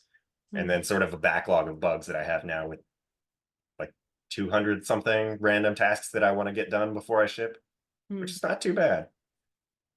Yeah. I mean, I also love Asana. It is such a great tool. But Yeah, I like it because it's like kind of simple, right? yeah. It's very easy for those programs to get super complicated. Like I'll just go out and say, I really don't like Jira. What do you mean? Everyone loves the Jira ticket. So many forums and drop downs. Like I can make a whole video game, but I do not understand Jira. It's fine. I get it. Can't hold that one against you. I feel like probably most people in chat will also feel similarly. So Oh, I'm sure I'm not alone in that one. Especially like artists and stuff. Artists that I worked with were very confused by it. Yes. Nothing against artists, by the way. I am an artist. Nobody come for us, okay? Awesome. There's not to jump topics too randomly, but I'm going to. So my next question is back on world building. And I saw a question earlier. I'm trying to find it for the exact phrasing, but I'll paraphrase for now until I can find it. Did you start with like a procedural base for your overall world and then manually set it up how you liked it from there? Or did you handcraft it all the way from start to what it is now? It's kind of both. Like I sort of blocked out big mountain shapes in Blender, but it was basically just giant cubes and stuff sort of smushed together. And then I ran it through Houdini to run erosion simulations to get it a little bit more natural. But then there's like that third pass then where it gets in game, and then I like, oh, that hill is like way too harsh here actually, and I smoothed it down from there or brought up this other part. So it's a multi-pass thing, but it's definitely not like 100% procedural or 100% handcrafted, I would say. So using both of those things is useful, but I'm not a fan of procedural for everything.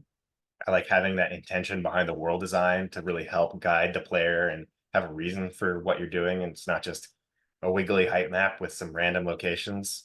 Sure. Like that can be fine for some games, but it really depends on the experience you're going for. Yeah, definitely. What is this? I see bones. Oh, this was just that area that I loaded in. Try and not look around too much so I don't spoil too much. Right. It's, we'll put up our blinders. Focus Yeah. in. And each one of those things were the ones that get unlocked as you do things. Mm-hmm. But I can hop in to something else and talk about how easy it was to do like the save system. Yeah, absolutely. Because that was one of those things, like I said, I had never made a full game in Unreal. I thought some things were going to be super hard, and they totally weren't. So I gave myself, I think it was 2 weeks to do the save system. It took me like a day, maybe two. Mm-hmm. Because all I really had to do is I made this function where I just get all the different variables and I put them in the save game file. It just goes through everything. And then when you load, just go over to this other one and I grab the new save game that you're loading and I put it back on. And then I was done. I was like, I love Blueprint. This is so easy. You mean I can just be like, you save the thing, you load the thing. Like, okay. There you go. Yeah, I was very happy about that. But that's why it's good to have buffers, you know. It could be nothing. Something else is probably going to take it up. You don't know. That's true. Yeah. And I feel like it always is opposite. Everything you expect to be difficult is way easier than you were expecting it to be. And then something that you're like, oh, this is going to be a breeze. This is like an hour, maybe 2 hour long thing. And then a week later, it's still getting worked out.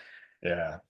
Experience can help with that to some extent, but if you've never worked in an engine, you don't know. But I did know that like weather in comparison, that was going to take a long time. Because weather is kind of like UI in games where no one is ever happy and it will always be changing until you ship. Like I kid you not, like hours long discussions about what color blue the sky should be in games. And they would get heated.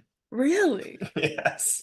Like, no, it should have a slight green tinge to it. Like, no, it should be more blue. Like, that's art war for you. Which side are you on? More blue. It's like the green just looks weird.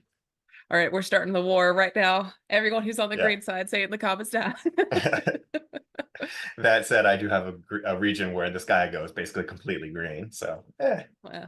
it just depends on what you're trying to go for. It's like, Yeah. I want it to be either like, here's a nice regular sky, or here's something weird. Fair. And I do feel like green sky falls more into weird. So Yeah. I love that.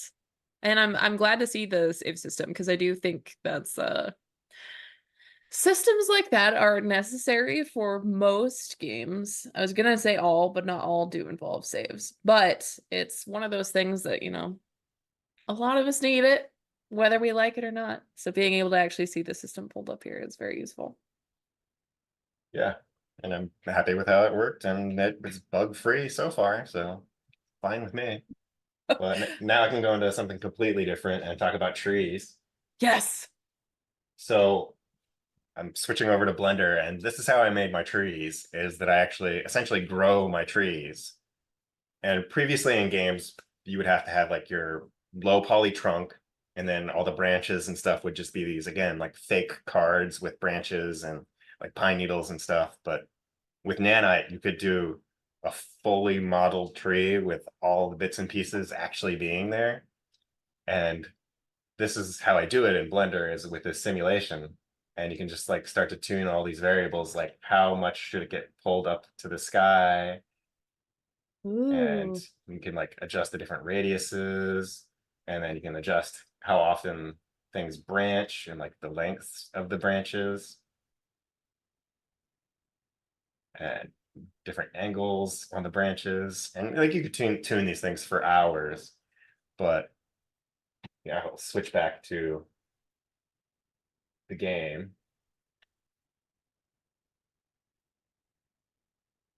But basically with that setup, I can then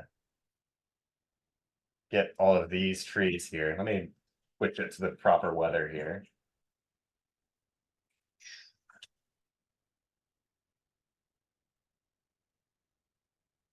So then all this stuff up here is just like this mess of polygons.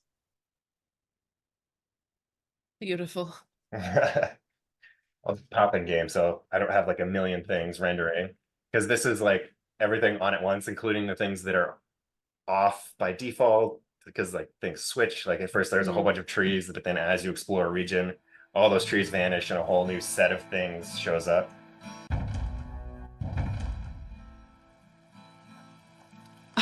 But that's how that ends up looking, with like this really cool natural growths of trees up there. Millions of polys. Wow. And it was very easy to make. And it sounds totally counterintuitive, but like I'm not worried about the optimization of that part at all, because it's pure polys and Nanite. Like that runs great. And Yeah. one of those trees is for sure more than the entire budget of a frame in Skyrim, which is like living in the future, man. Whoa. So, yeah, the first game I played was Pong. Now this. Oh my God.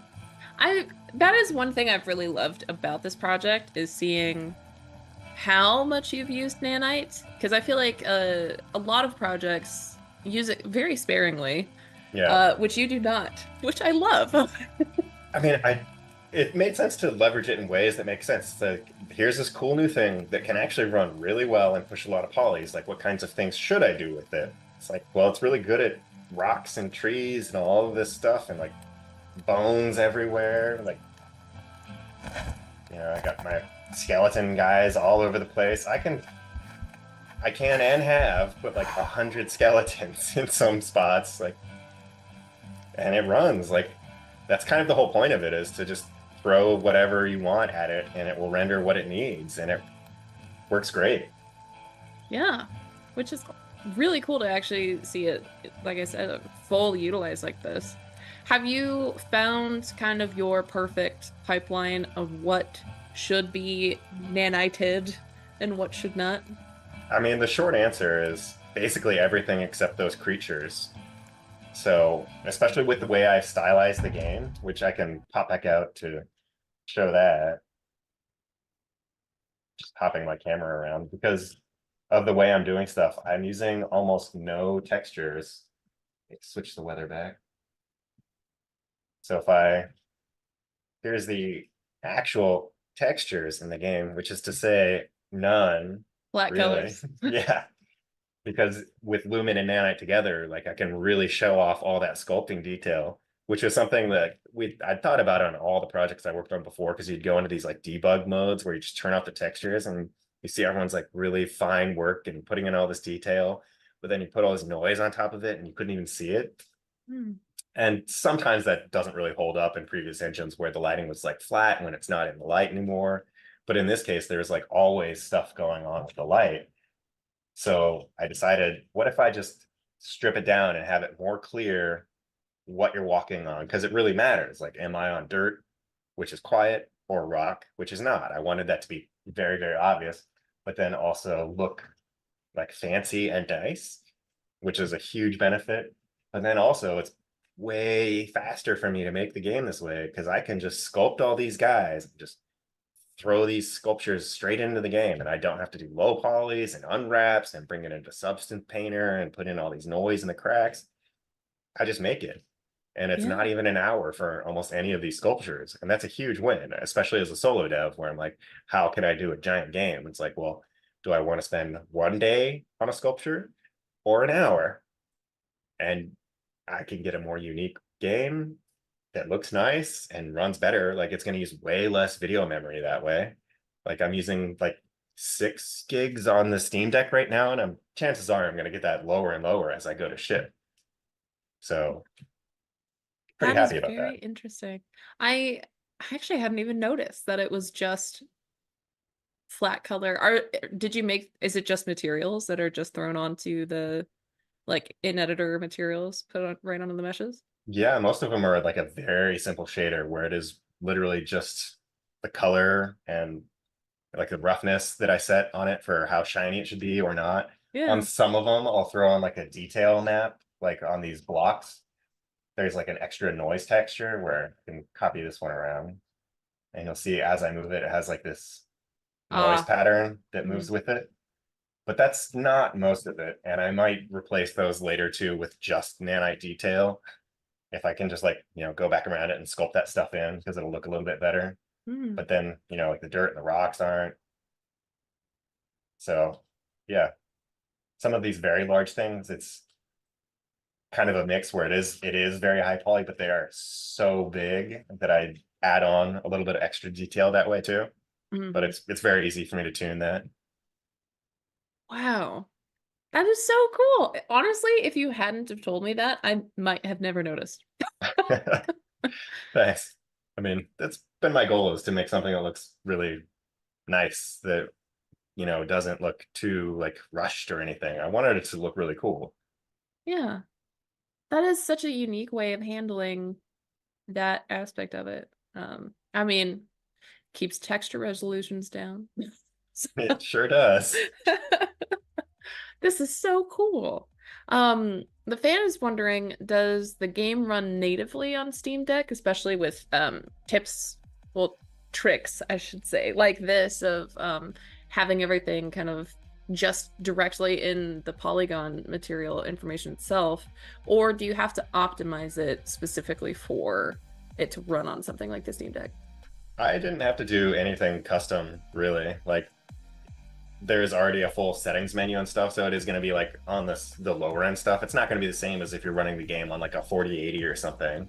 But there's no like specific Steam Deck stuff I did other than I have on the drop down their weird resolution, which is I think like 1280 by 800 or something wonky. Just like, I guess I'll add that to the drop down. Oddly specific. And my text and stuff works fine as is, which frankly I wanted to do from the start anyways, because you hear that constantly in games where a game comes out and people are like, the text is too small. I'm like, well, I'll just not do that. Easy fix. Yeah. I mean, there will be a breaking point there, obviously, but if it's like pretty large, I think it'll be fine. Yeah. This is so cool. There's so many things. I'm just like logging away from myself. I don't even know for what reason, but just because it's interesting. And that way my Steam Deck is technically a business write-off because I do use it to playtest all the time. So that's quite handy. There you go. Yeah. Especially now you can get the fancy LED one. So, you know. That is true. Actually, the way I use it, well, I use it regularly for testing the text size to make sure it's not too weird, but I also have like these super dorky glasses that plug straight into the Steam Deck, and it has like a screen in there. So what? It's wild. They're called the X-Real Airs, and then it looks like there's this giant floating screen right in front of you, which is awesome. So you can just like lay back on the couch, this giant floating screen. It's that is so cool. Amazing. I didn't even know about those. Yeah, it's so much nicer than like I love VR and everything, but really you can only be in those headsets for too long. Like that giant ski goggle thing is kind of uncomfortable, but I mean, this is basically like sunglasses. Like, it's fine. Yeah. And plus you can actually see through them by default unless you cover it up. So that's nice. Yeah, that is so cool. Speaking of VR, I do want to chat a little bit about it. I know we're not going to be pulling it up just because that's a lot to have to get all set up. But what, if you don't mind sharing, what headset do you use for your sculpting, and do you do it what are the words I'm looking for? Like, what program do I use? Nate, read my mind. Yes, exactly. Thank you. You did it. so most of the sculpting that I do on the Quest 2, and then I plug it directly into the PC, and I wrote a program called Substance Modeler, which is kind of like an offshoot of Medium, which is what I used initially. But now I'm using the Quest 3 and basically doing the same thing. It's just a little bit nicer. Because I'm a big fan of the Quest headset. Super comfy and easy to use. Yeah. That whole setup fits in my backpack, so I can take my laptop with the Quest and just go wherever. And like, I've done a lot of the sculpting in like the middle of the woods, making horrible creatures. So works pretty well having a mobile setup. Yeah. Do you do the see-through when you do that? So it's just actual woods around you with scary creatures. I should do that.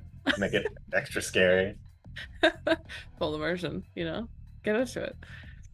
This is awesome. One of the comments that we just got in chat is, you're just living in the future at all times. Yeah, like every person I have try these glasses, they put them on, and it is literally the exact same reaction every time, which is, whoa.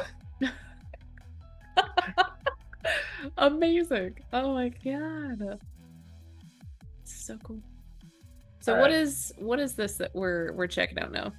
So I'm gonna show a little bit of something I did for the aiming of the arrows, because I mentioned how I do a lot for how the arrows feel with, like, now there's all the screen shakes and impact sounds, particle effects, but aiming an arrow isn't quite as straightforward as you would think.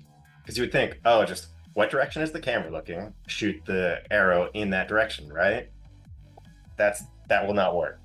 Because an arrow, I should make sure to kill that guy. So I also have my cheat that I use all the time, which is kill everything. There we go. Murder now I'm button. safe. Yeah. So give myself some arrows. So the problem is an arrow has to come from your actual bow and then hit a spot. Turn that down a bit. So what I have to actually do is I trace from what you're actually looking at and then where the arrow is and find that difference.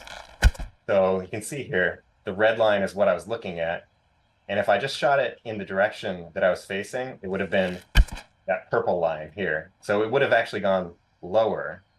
So it has to follow this yellow line here to kind of angle it. So if I get really, really close like this, it has to angle it quite a bit to end up in the right spot. You can see if I'm here, how much that would have been off. And it was one of those things that was like, I feel like I'm missing. I don't know why. And over time, I figured out that was why.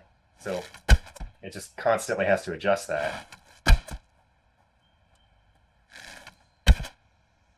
That is such a neat trick.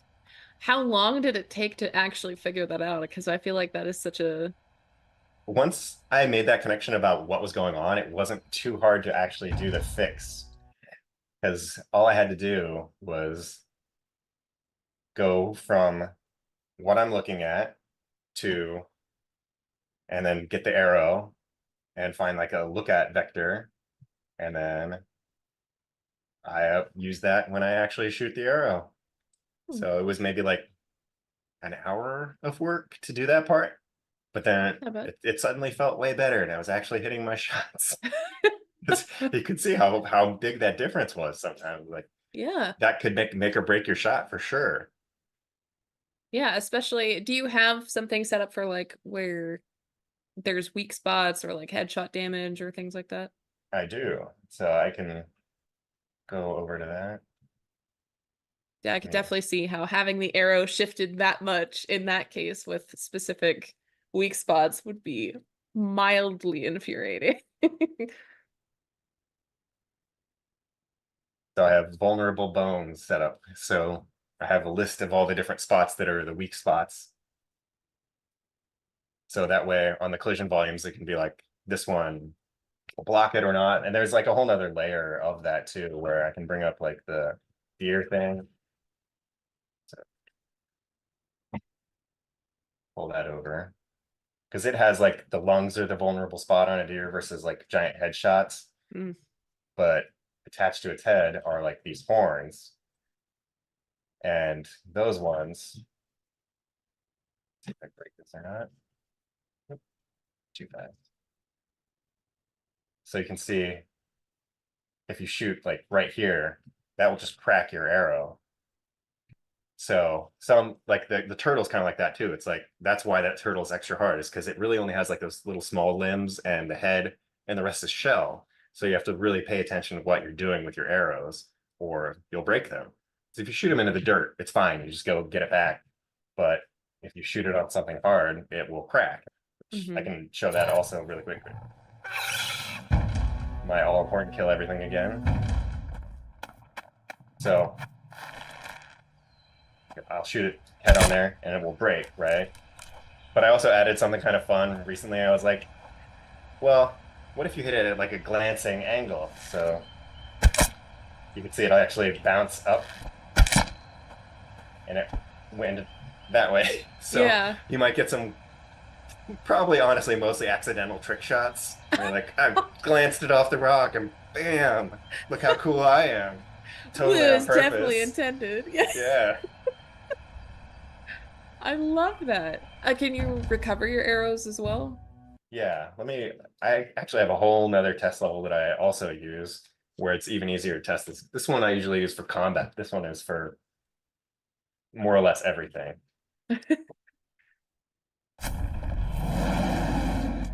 Don't worry, that one won't kill me. Are you sure? I feel sorry for these poor monsters because these ones can't move. So oh no. I have shot these things like hundreds of times. So they're just like here, and like, just having some fun. You gotta make sure to pull it back all the way too to do enough damage. Oh, brutal. Yeah, and I can see all their idle animations and stuff a lot easier here. Because at first they would just kind of like walk randomly around, but now you'll see them, scratching for lice or whatever, and looking around. But I also have all my materials in the background here, so I can practice trick shots on Sasquatch. Got between the legs. Bouncing up and hit his legs there. But then put it in the grass, and then if I get close, oh, I got too close to him. Whoops. Let's try it over, not next to Bigfoot. It was revenge. So, yeah. There's some behind here too, where I can restock and shoot some into the ground, but they all fly back when you get close enough, because that was one of those things I did out of playtest too. So I didn't want you like having to hunt for arrows, and it felt cool when they fly back. So they just right in your quiver. That is awesome.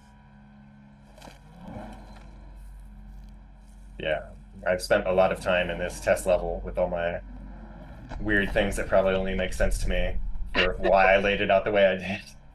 Like I have a whole jumping area over here. I'm just gonna kill them so they stop screeching at me. Oh, I killed myself because I only had 10 health. Oh no! You promised we'd be safe, Nate. Now I'm safe.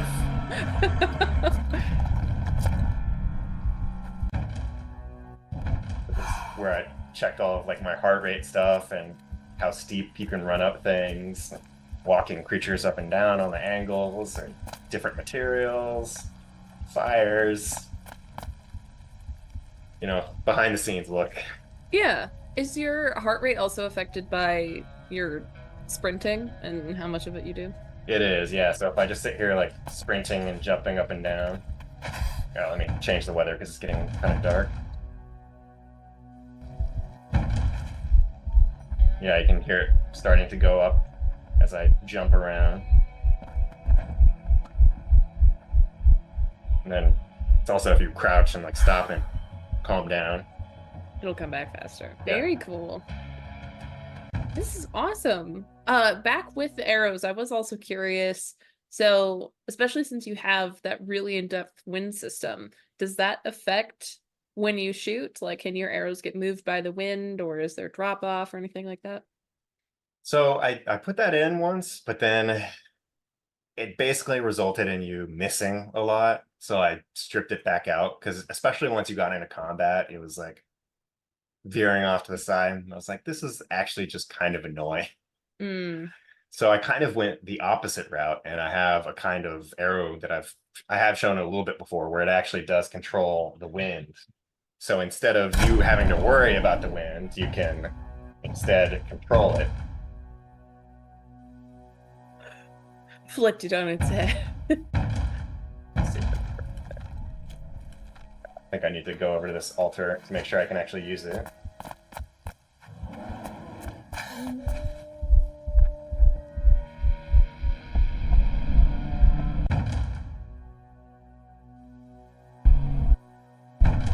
A good debug menu is very essential. Okay, that unlocked it. So with this one, so my quiver is not the right one right now, so I have too many, but whatever direction I shoot this arrow in, the wind will go into that direction for an amount of time. After a while, it'll go back, but if I'm like, oh, they're on my scent, I could, like, now the wind is going that way, and it will change. It's more obvious if I have one of the powers, so I'll just, getting a lot of powers. I have them all in one line for convenience. Now, let's see if I have it. I might need a couple more. Let's see if anyone notices anything weird. But you can see little particles now that are blowing with the wind direction, and that's in that direction that I shot. And then I could shoot them over this way. Now it's going that way. But that was not enough, actually, so I added something kind of cool to that. Because people would... Oops. That's where my test demo trigger. Whoops. Go back. But people ask me, like, is there traps in the game? Because they would want traps. But I always wanted something more active. Because the problem I had with traps is that it was like this passive thing where you put something and wait. So I wanted the player to be a lot more involved in that. So my approach to it instead was to, make sure I avoid that demo trigger this time.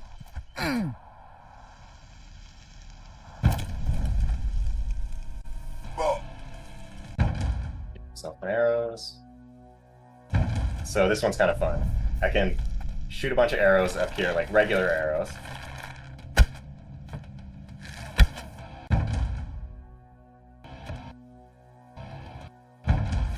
Maybe I'll do it somewhere I can see it better, because that's kind of far away. Here.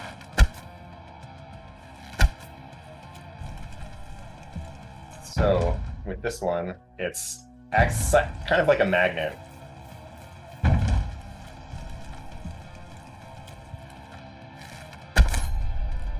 So all those arrows try and fly to it. Oh. So I could like shoot a whole bunch up in a tree or something and say there's like an extra strong creature that's then coming at me. Then I, shoot that creature. All those arrows went and flew to that point. So it's kind of like you're setting up a trap, but my own twist on You're involved in it, yeah. Yeah, and there's a little bit more like high stakes thing. Like, what if I miss that shot then? And then the arrows are all over there, and then you have to run and go get them. True. Yeah. What if you shot rocks and then you just broke all your arrows? Yeah. This is so cool. There's lots of very interesting ways to go about the gameplay. I'm actually really excited to see what players end up doing, like what clips will end up coming out of the combat of this game. Yeah, because I think having all those like interplaying systems and not just being like, because that's another question I get, like, why don't you just add like a gun or something? It's like, well, that's more or less the click and die button. Like, like it's fun for plenty of games, but there's a lot more like tension and interest with the bows, and especially when I layer in all these different powers which work with each other. Like that wind arrow also works with a fire arrow, right? So if do I have any fire arrows right now? Here we go.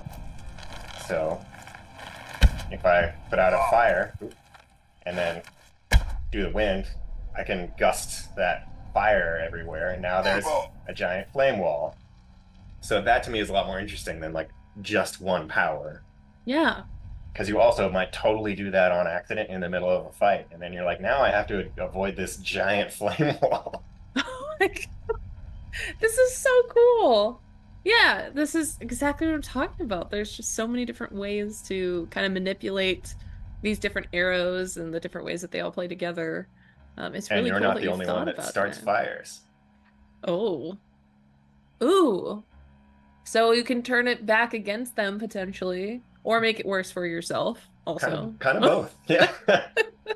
That's actually one of the crashes that I had when I was doing that full playthrough. Was I had two creatures and both were on fire, and it essentially got in this loop where they were setting each other on fire forever. Oh no. And just like everything was catching on fire too, because it was like shooting out all these extra flames, and I was like, oh, that is way too many fires. There are in fact too many explosions. Yeah, that's why it's very important to not just do like an equals check on things, because I had like, if it has made this many fires, then stop. Because I was like, what if it's made 4 from the initial one or whatever, stop. But somehow it like skipped a number, so then it would just be like, well, it's not 4 anymore, it's like, it's 10,000, please stop. Very monkey paw sort of phrasing. Yeah. It's not 4. You didn't say it couldn't be above 4, so Yeah, that was my bad. That's hilarious. Well, awesome. We're coming up a little bit closer to the end of time here. So first I want to make sure, is there any other stuff that you wanted to make sure that you dug into, that you showed us? I think that's enough for now. Okay, cool. Yeah. Cool. I mean, that was a lot of it. So I mean, And you there's went plenty through. I haven't shown. Yeah. Oh, I'm so excited. This is gonna be such a cool game, and I'm glad that it's coming out sometime this year because I don't know how much longer I could wait. Just me being selfish is fine. There Yeah, are a couple other questions from chat, if you don't mind me kind of rapid firing some of these last ones at you. sure. Awesome. So, first one, kind of paraphrasing a couple questions into one, but how important was it to you and your workflow to set a timeline and stick to it, especially as an indie dev? I mean, I think it's absolutely essential. And even though I mentioned that there's like a buffer and some things would take longer, still having like, especially major milestones that I was like, that is the date that that is going to be done. I think you have to do that. Otherwise, it's very easy to just let stuff slide and like keep adding more and more. It's not to say that I haven't added stuff, but I've added stuff under the context of something else took less time, or I'm pretty sure I can get that in still by the deadline. Mm, Like I'm still headed towards pretty much the exact timeline I set right after that prototype. yeah, which is pretty impressive, honestly, being able to set up a full, a full timeline like that and actually stick to it. Is that something that you think your previous game industry experience helped with, or is that just like a concept that you have tried to work on and nurture for yourself? I think it's kind of both. Like I do probably have more experience than a lot of people with, well, making games in general because I'm old now, but also I did like schedule the art team on 76 for like the first 6 months, and on Skyrim I ended up scheduling on most of my tasks myself because Mm, I had enough experience at that point to be like, I'm pretty sure it'll take about this much amount of time. This is what I should do in this order and arrange those things. And people have asked me like what my dev superpower is, and it's like if you give me a date, I will hit that date because every task is scalable to a point. mhm, So, you can spend more or less time on it, but you got to get it done. And that was very key to working on like those giant open world games. Like you cannot sit there concentrating on just one room for like a month, which is literally what I did when I was at Retro Studios. Like you'd get a month for one room. And then I went to Bethesda and be like, here's a whole dungeon.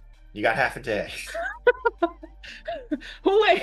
Like this is so completely different. So I've seen both spectrums, and I think there's a fine balance there too. And like, what is that specific craft and what stands out to people versus what needs to get done? And you need to know about both of those things. Yeah, definitely. And as kind of a follow-up to that too, how do you set a timeline for yourself that is not only realistic, but also allows you time to be a person outside of just developing 24/7 as well? Yeah, I mean, that's a good question. And I try and not crunch really at all because I don't think that works. I've experienced plenty of crunch in the games industry. Like it wasn't bad at Bethesda, but like at my first job, when I got there, we're on +3. And I was like, what is +3? And they're like, +3 hours. I'm like, I'm not late on anything. Oh. And I saw the toll that takes on people and just like, it's not efficient. Like you can get a lot done if you work extra hours for like a little bit, but like after a week or two, then you just see people like sitting there talking about Destiny for 4 hours at work and stuff, and people are just like they can't work that much, so they don't. Like it's Mhm. very inefficient. And maybe there are some people out there who are totally fine with that, and it can be something that works, but broadly speaking, I don't think it does, and I actively avoid it. Mhm. And also Yeah. I have 2 kids, so crunching is probably like kind of impossible. Yeah, to keep that healthy balance for sure. Yeah. Um, do you also make sure that you plan out time for time away from games as well, or to play other games, do something besides actually actively developing? Yeah, I mean, we go on like vacations, but and I also try and play lots of games, and I do like judging for the IGF, so I try and play like a very broad spectrum of games, not just like here's my favorite game and I'm just gonna play that. I kind of like to see what's everything that's out there because sometimes it's awesome and you love it, or sometimes it's not, and it's good to know why you think that's not great and sort of like lessons to learn from that. Or there Mm, might be like a nugget of a mechanic that is really good, but doesn't necessarily hold up for a whole game. mhm. All those reasons are why it's worth playing tons of different things. Yeah, for sure. It's like a library bank that you can just keep for yourself, man. Yeah. Because some people are like, oh, my inspiration will just like come from the ether, or I'll go out on a hike. And it's like, well, that can be true, but I think you also need to have like an appreciation of the medium and an awareness there. Yeah, definitely. I have three final questions for you. Two of them were kind of the same, just opposite, and then the last one is my sneaky question that I ask everybody. Uh-oh. The first is, what, through this whole process, what has been the hardest either to develop or to get around? Just what was the biggest challenge that you've come across that you weren't expecting? I mean, that's tough. It is. It's just like every once in a while something takes a long time. It's hard to pick any one thing. Yeah. Putting you on the spot here. All three of them are gonna be like this. I have no mercy. Animation, I guess, is the production black hole, I'll say. Animation is something you can easily spend so much time on. That's why like Naughty Dog has like, I don't know, 150 animators or something, where there's this broad spectrum, but to hit that high end of animation, you have to spend so much time on it. Yeah, definitely. And Have I'm you hoping been... Sorry, go ahead. Oh no, finish what you were saying. I can add on after. I was just gonna say, like the rest of the game, I hope it at least hits a high enough bar where it's like looks nice most of the time, and it's obviously not going to be Naughty Dog quality because I am not 150 people, but probably not hot garbage. I lied to you. I now have another follow-up question. We'll consider it half a question, so it's 3.5 questions. Are you making all of the animations yourselves, or are you yourselves? You are multiple now. Or are you tweaking from packs or things like that you found? All the animations are ones that I did myself, because I'd done plenty of animation in the past, not really at Bethesda and stuff, but like way back in the Half-Life mod days. I like ran my own Half-Life mod and worked on Action Half-Life and did plenty back then. Not to say I'm like an expert, but I had done it enough that I was like, that's fine. And plus I have like all these weird monster rigs, so like, yeah, you can retarget animations, but it's nice to just make a rig and roll with it. Yeah, especially when you have a vision of what they're gonna look like and act like already. Right. Makes sense. All right, then flipping that question around, what has been the easiest or most rewarding part of this whole project so far for you?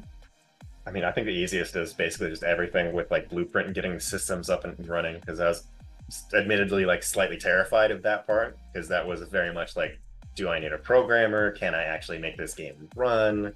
And the answer appears to be no, I do not need a programmer, and I'm fine. Like maybe if I end up like porting to consoles or something, that might be the case, but like as it stands now, I can 100% ship this game on Blueprint. And I'm sure there's code purists out there that hate that, but like that is not my performance concern at all, and it runs great. Like it's very easy to profile that stuff, and if something does go wrong, Blueprint, in my opinion, is code just visual, so you can find out why it's slow, and it's the way you're doing something usually, like, hey, don't do this one thing every frame, have it event driven. So yeah, I've been very happy with that part. Definitely. It's one of my favorite parts of it, honestly, too. I know a little bit of coding, but definitely nowhere near enough to make anything actually work, so blueprints are a savior for me as well. Yeah, and you don't have to worry about spelling mistakes. Yes. Or like one comma is out of place, one missing semicolon. My God, the worst. Yeah. All right, then my last and final question for you today, Nate. Through everything that you've learned, and it doesn't just have to be for this project, especially since you've been in the industry for so long, through all of your experience cumulatively together, if you could distill it all down into just one piece of advice that you would like to give any other developer out there, what would it be? Ooh. Told you it was my hard one.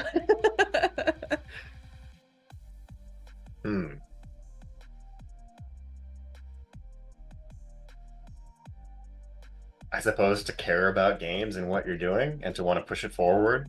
I think it's important to always be like learning new stuff, because I do see a lot of developers out there who kind of get stuck with how they used to do things, or not evolving with the tools. And that's part of why I got in games in the first place, is because I knew that was obviously not going to be the way it was, and it was going to keep changing so much. Like, the way I make models now is nothing like when I started making games, when it was so low poly and tiny textures. Like, you have to always be messing with these new tools. Like, we used to make textures with Photoshop. Now it's all in like Substance Painter and stuff, and it is so much better. And you need to know what those things are and pay attention to that. Yeah, absolutely. Fantastic advice. I think it's important, yeah, to hold on to the thing that got us into this industry in the first place, for sure. All right. Well, thank you so much for that and for everything that you've shown us today and walked through. I know I had you do this earlier, but gonna have you shamelessly self-promo one more time here. So for anyone who's curious about following you or seeing progress on Access Unseen or keeping up with updates and things like that, where can they do so? So you can follow me on Twitter or X at npurkeypile, or TikTok at Access Unseen, and the game's up for wishlist now. And yeah, so go ahead and follow me, and I'll be posting plenty of updates, and I'm sure there'll be plenty of big news this year with the game actually coming out and all that. So keep your eyes peeled for like when you can play it and stuff. I'm so excited. It's gonna be so good. Oh my god.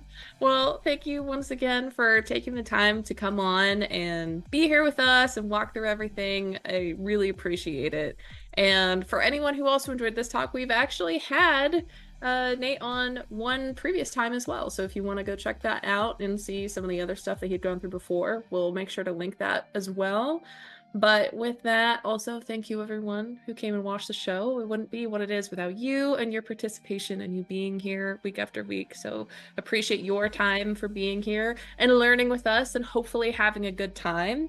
If you want to keep up to date with any news or anything like that, you can do so on our social medias at Unreal Engine. Also, if you missed any other part of this talk today, no worries. We post all of our streams in video format that can be viewed on demand on both our Twitch and YouTube channel at Unreal Engine.